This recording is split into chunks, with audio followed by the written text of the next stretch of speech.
Yeah, all the Europeans would call me a Zeal. Zeal? A Zeal. Because they're used to the item. Or Well, I mean, it wasn't in World of Warcraft, but it could be that. Maybe they're seeing it in the future. they were ready for the superior game. Exactly. We all were. Welcome to the mothership. All right, let's see. Caitlyn Varys being banned. Draven on the other side. So these guys do not like AD carries, it seems. No, definitely not. And I don't think that you want to play an AD carry duel against Uzi. So Probably not. it makes a lot of sense that you're going to take him off the table. And he could even leave Lucian up if you wanted. Like, if you have a plan against Lucian, I don't think that Lucian is that dominant, but that's going to be taken off. So this is, in my opinion, probably the 4th strongest in this mode of AD carries. Yeah, it has to be like a LeBlanc ban. I would argue that like Ezreal is just a fine 1v1 champion as well that we really haven't seen. It's a little awkward to build him maybe. Yeah. Because you're so mana-centric, but Ezreal has one of the highest damages, in my opinion, like level 1.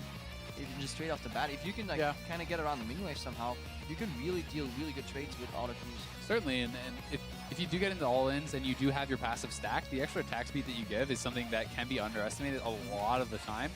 People aren't always kind of taking that in consideration, but all AD carry bans, LeBlanc, like you said, is on the table. You're playing Nasus, with Uzi blind, I think you should go for the LeBlanc. The counter would actually be like a Nasus who can go for the farm.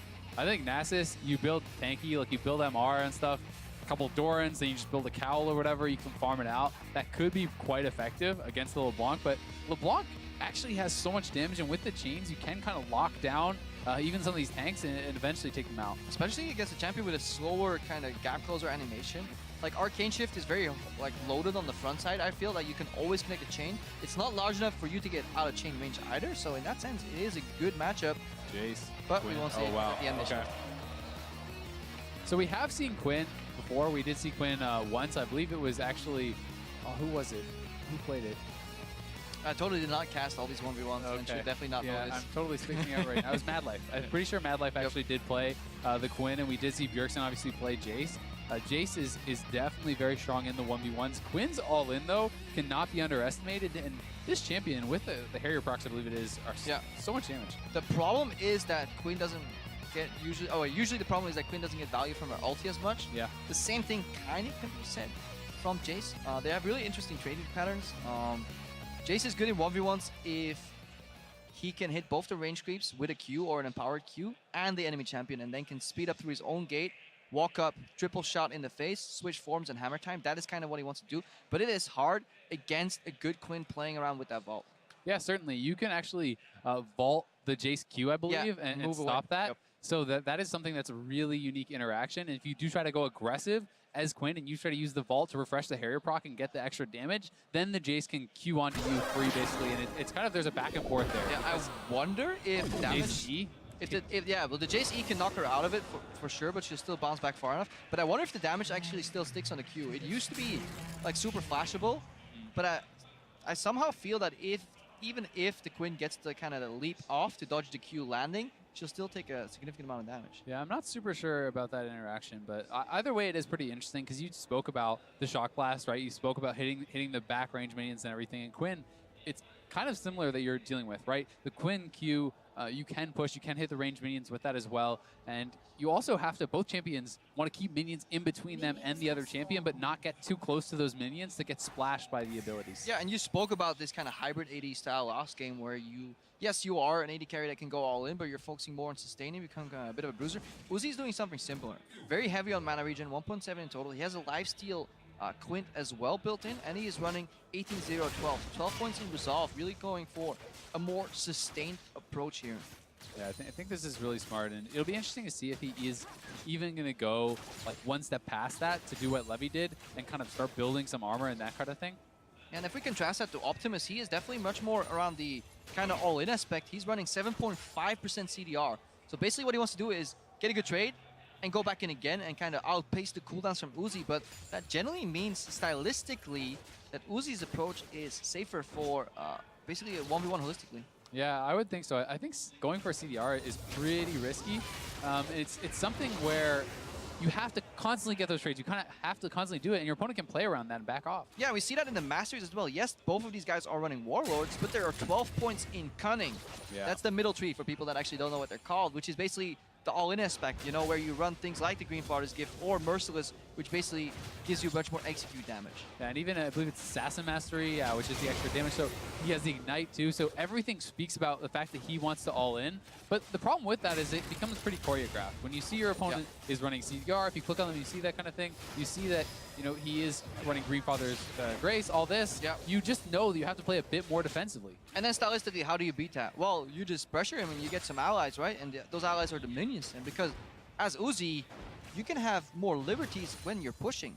You can take some damage, sustain it back up, whereas Optimus, he really wants to hold himself for that one big moment. Pretty poor Q in there from Optimus, honestly, allowing Uzi to bounce back. Uzi, all he needs to do is keep his range and avoid the EQ combos around level 5. Exactly. Uzi has more sustain. He has the defensive trees. He has the lifesteal and the mana regen in the masteries. And he has, honestly, in my opinion, a much easier win condition than his opponent. And it's kind of the same sort of thing that we saw Levy force his opponent into, where Optimus is eventually probably going to come to the realization where it's like, crap, I have to all in, don't I? Oops, I didn't do. Strong trade here in between from Uzi. Gets the CS advantage. Sees a way in. Optimus, even though these styles are like nuances, these are still champions with a lot of high base damages, so that in itself is honestly the first layer of decision making. Can I hit this guy in the face? Yes, then go for it. And we've seen a continuous minion advantage here from Uzi. Yeah. Versus a champion that's generally known for pushing on Jayce. 12 CS up already is pretty big. He is going to be able to close the gap a little bit, but Optimus is getting relatively low on HP. If Uzi can get there, he got the Relic. And he gets both summoners from Optimus, which is brutal. Oh, close there, though, because if that Relic goes to Optimus, suddenly all our theory goes out of the window, and Uzi gets smashed in the head. And even though he was so confident he was getting that Relic that he did not even want to use the exhaust on maximum range the barrier, to slow Optimus. Yeah, and that's the fact is it wasn't even really that close because he still has both the summoners. He did get a little bit low on HP, but now he bases. He's going to have a much better buy, I would assume here. We'll see what he decides to spend all his gold on. So it's going to be pretty aggressive. Not going to go for the cloth armor route. I actually think that after... You could argue with it. Yeah, I think that when you're already this far ahead, your opponent has already kind of blown his summoners and stuff, you can definitely afford to go for those more defensive routes. Yeah, unless you're Uzi and you just feel so confident in like knowing the damage range that you can optimize your style. This is probably like a higher yield but lower variance if you go for the sword. Yes, you get screwed if you mess up, but if you keep the push going, then obviously you can lock this Jayce on a turret and he has nothing else to do. And the fact of the matter is, when you're 2 summoners to 0, Uzi might just want to kill this guy, right? Like, people, yes, winning on CS is super legit, but you'd rather kill the guy, I mean, right? in front of the crowd has definitely shown us what they think about somebody who plays for CS. The crowd wants blood. Like gladiators. Yeah, exactly. It's just like the Gladiator movie, except in this movie, they don't respect the mercy. The mercy of leaving your opponent alive and killing only the minions. Thumbs down every time. Thumbs down every time, yeah, exactly. This is actually like a hidden thing that's overlooked as well. There's no safety in brushes versus the Quinn, obviously, since you have that reveal. Map hacks. Good poke from Optimus. Answers there on Uzi. Uzi looking for some sustain before he goes in again. Good vault. Good answer on the trades. Every time Uzi vaults, he's getting a shock blast in the face. He's going low right now, though. There's the exhaust. He's looking for the kill here. Should have it. So well played by Uzi. I think that this is like what Levy did, but one step better, right? He had the win condition of the 100 CS. He outthought his opponent. He had better build. I think he had better runes and everything to set up, and then he just kills the guy. They were blocked by the cameras. Like, how do I get this? Yeah, anyway, okay, walk around.